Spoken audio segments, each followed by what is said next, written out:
All India Radio Imphal Medium wave meters athum somli point khat kilohertz agiat som galani le FM megahertz zale thum point nga pan hong ki puang khia paite program hi tunin Thuthak Lakkhawm Simna en Thangbiakmuan apan Phatna La Ngaihkhiakna nei dingo tuina masain ki khen ngei non lo ding chi Thangbiakmuan a ki pani na ngai ding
All India Radio Imphal Thuthak Lakkhawm Simtu Joyce Nianglunching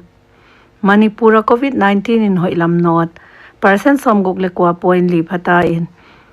mi sangkhat jali som kwali khatte et koldam hita positive case sangni zakhat som li le guk laka active case zaguk som ngalenga omlai apaita dakar som ni le li sungin covid positive som thum le khat omta VRDL RIMS akipan in som lekhat Jenim sakipan nga Jiribama som lekhat le Thoba lali tuate tu district tom toma Sisipur pan khat Thoba lakipan nga Imphal East akipan khat Imphal West akipan som lekhat 37 Assam Rifles Jiribama som lekhat le Ukhru lakipan ni ahiu alanglama et koldam som thum lekhat discharge sita zana positive laka mi gukte gampua jinmi hilohi zana Imphal RIMS staff zanile som khat test bola omlaka positive ni na pungzela sarkarin pilwan na ding le zuiding panna satakin lahi Assam tuilian in minwai som ni ligyate hinna nong kai sakina ten nai inule ganta te tuin tai hi mi ing sang som nga walte relief ke ma omu Tunitan in tuilian ziakin min som kwale gukin hinna tanta huchikal laka Panchayat and Rural Development Department in tuilian tuakte omnamun MGN REGN waya na sepan pa ding som Union Tribal Affairs Minister Arjun Munda in e-symposium title Emergent Northeast India Strategic and Developmental Comparatives in Handicraft. Dr. APJ Abdul Kalam Center for Policy Research and Analysis of the Indian Institute of Management Shillong Saina nei hon hiang na nei to honna hona Mr. Mundai ni ton dante kilomin hoi thei male marketing management kitak subject in leitunga thei pha ki hinai ke hi organic agro product hoi tak tak po swadin north eastern state ting hein organic state swani chi gamdang apan honglut te akinga tom deuin IIMS apoimo sem swatuin jangni chin adei thogen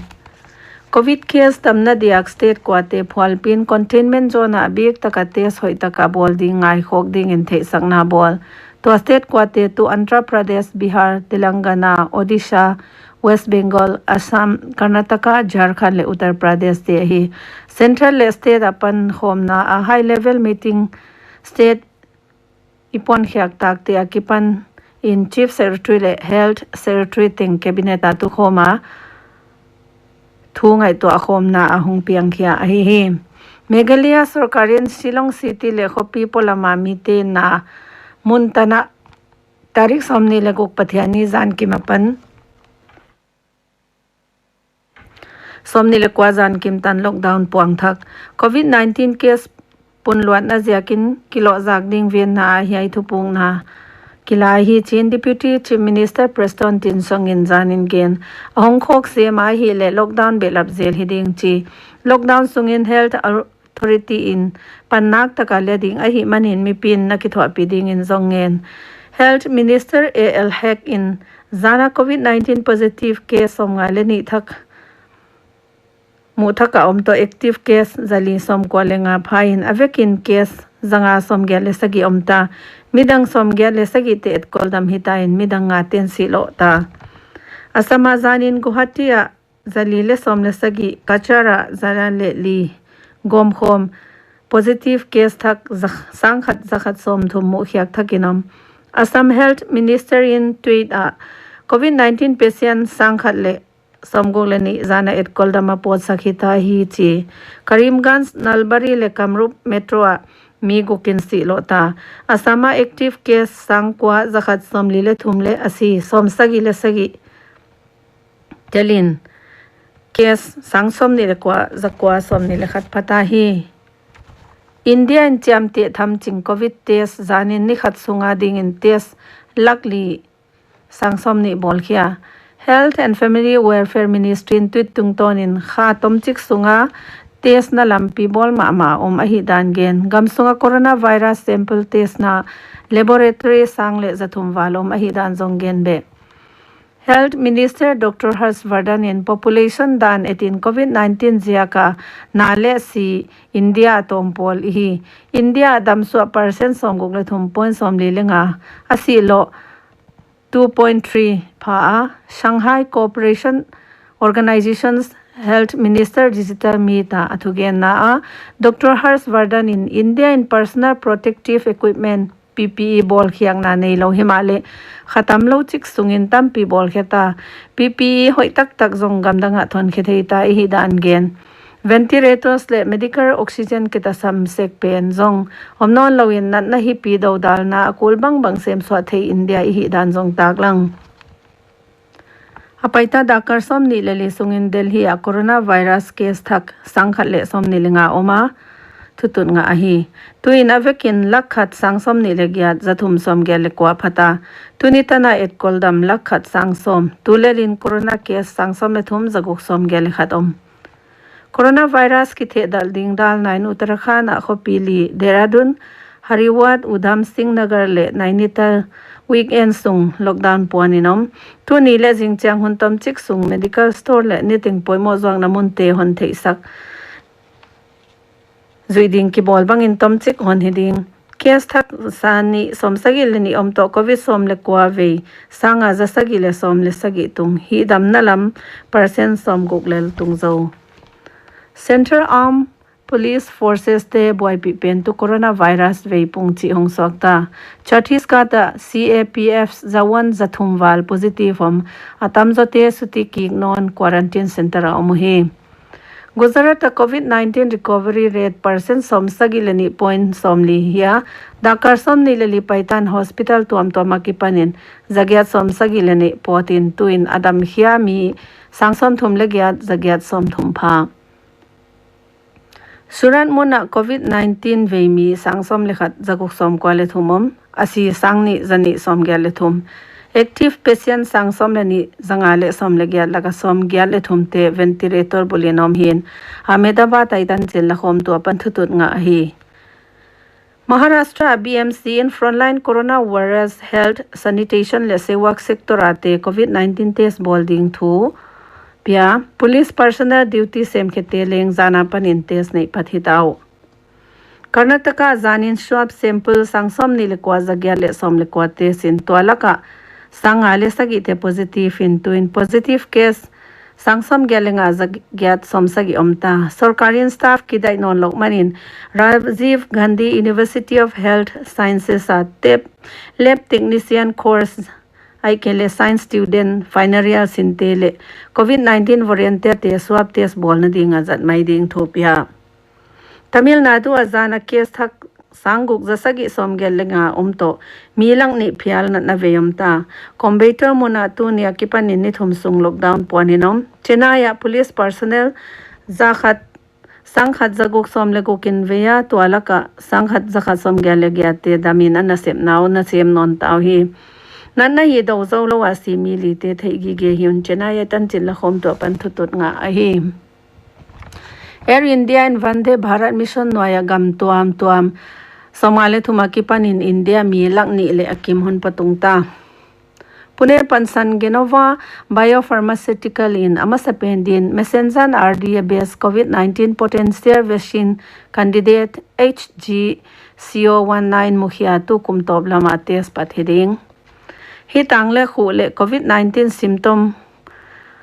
Chia home dan ki hekin mi te hitang sak theya corona hi deo chalau thon hoi khak thei sakhi Banaras Hindu University BHU in COVID le yai lau thon hoi huntia mi te pan pi thei ding in website sardijukak.com kichi bol to website bana kwa pewina akibang minin mobile app a kan thei hi ding chin lakna wa itan chin Lakkhawm to pan thutut nga a hi tu nia dinga Thuthak Lakkhawm sim hyak thei hai ting a hi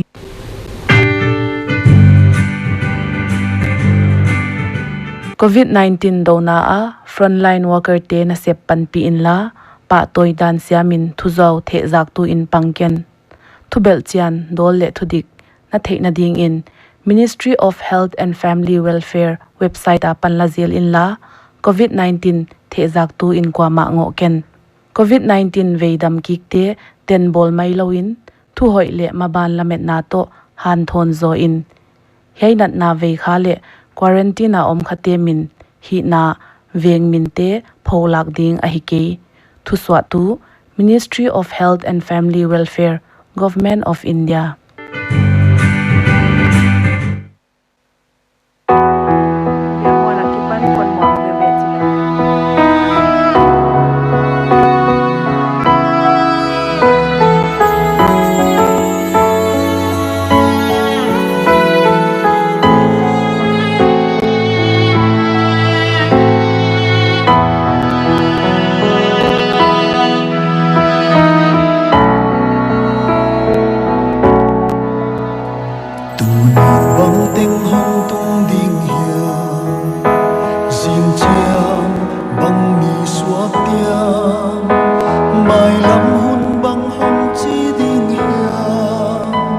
Hãy subscribe cho kênh Ghiền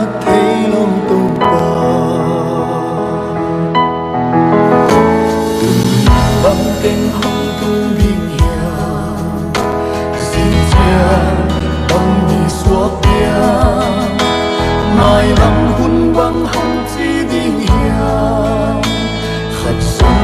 Gõ để không bỏ lỡ những video hấp dẫn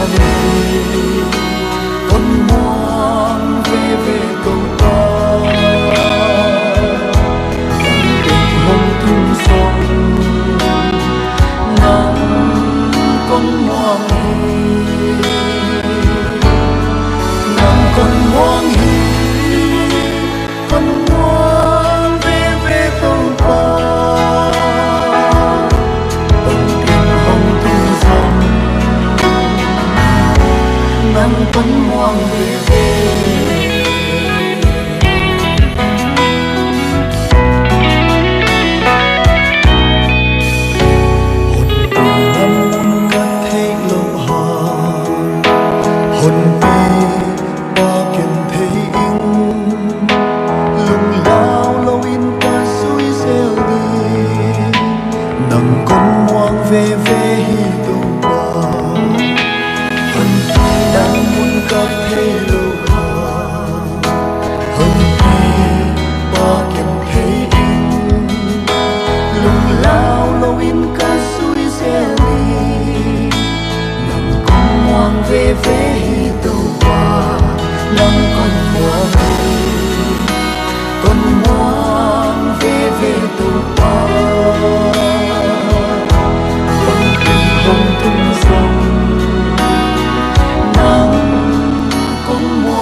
Malaria, dengue le Japanese encephalitis nat natiapan ivekun kiveng bitni. In mun ahi kele in kim le pama thoka ngom the na ding tuivun na mun te ahi kele tuivun the na ding munom lo na dia pan lak chiat ding nahi Nalupun chiang in thosilen jang te te in ahi theilai le thokang ki ke saklo te te somin. chisa hosik na ne nge nge le kiet sang na mun nai pen asa ahi kele solkal dam do in khata malaria le dengue nan na hi yam chi ken sak pa in Japanese encephalitis kilat dana hi le hosik luna lungsim tol le the na mang chi te hi to bang na na ne le dam do in lian te zon pa in la ken kol pa in Thuswatu State Health Society National Vector-Borne Disease Control Program Manipur.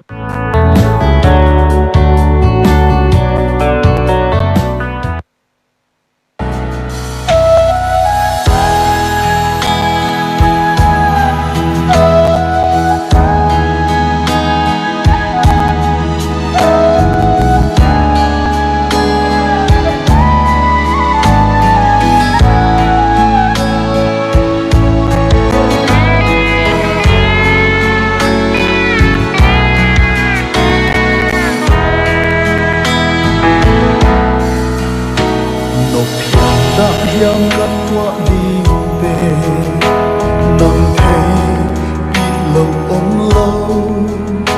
cây thu hi lâu nắng thu hi hè mà nó sắc băng không tung sắc hồ